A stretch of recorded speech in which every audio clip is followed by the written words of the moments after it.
I got a question for you. Did Trump lie to us and to Israel? He's been promising every single day to annihilate Hamas if they break his 20-point peace plan.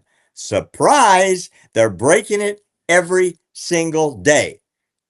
Now, is he lying? You decide after listening to IDF Captain Yair Pinto, who's back from Gaza today. It's getting a little silly, and I don't know a different word. President Trump, Vice President Vance, and Secretary of State Rubio have all been to Israel. I mean, it's an amazing amount of American presence over the last few weeks. It's never happened in the history of either Israel or America. And repeatedly, the American three top leaders say Hamas must disarm completely.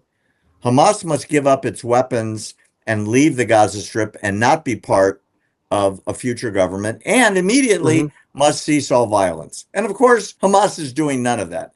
The prerequisite, which is number 1 and 2 of the peace agreement, of course, as you mentioned earlier, is return all the hostages, living and dead, and they haven't honored it. In fact, no hostages, the dead hostages, have been given back in quite some time. The U.S. acknowledges that Israel knows where most of the bodies are, and yet they're not being returned. President Trump said again today, Hamas will be annihilated if they continue the violence. Now, if it was the first time he said it, I agree, it would be a big deal. He says it every day. Does anybody believe him anymore? Well, first of all, I think that some people do believe him, especially the leadership in Qatar, in Turkey, those that pressured Hamas to give in to the ceasefire agreement because they didn't want to. So it has merit to hear. And I think that what we've learned is that you need to repeat the same things again and again and again for people to actually hear what you're going to say. But you need to, back up your claims with action.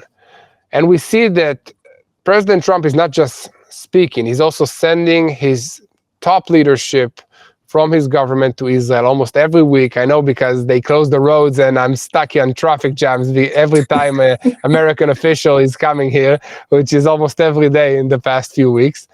And it makes a difference. But more than that, the United States is sending troops to Israel.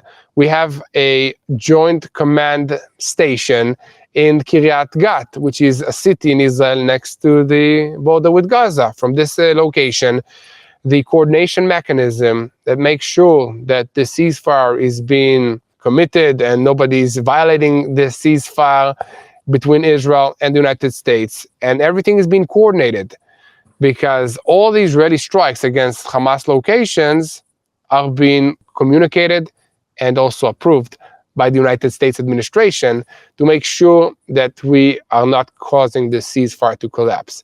And okay, so Hamas carries out its attacks, but it is punished severely. Just in response to these 2 attacks that claimed the lives of 3 IDF soldiers, the IDF terminated more than 100 Hamas operatives, including 30 of their platoon commanders up to company commander leaders. So during the ceasefire, it's pretty obvious to say that the IDF is gathering quality information and intelligence regarding the whereabouts of Hamas leadership in the Gaza Strip. So Hamas knows that, and I hope that they got the message and will stop violating the ceasefire, bringing back the remains of our hostages, and stop attacking our troops.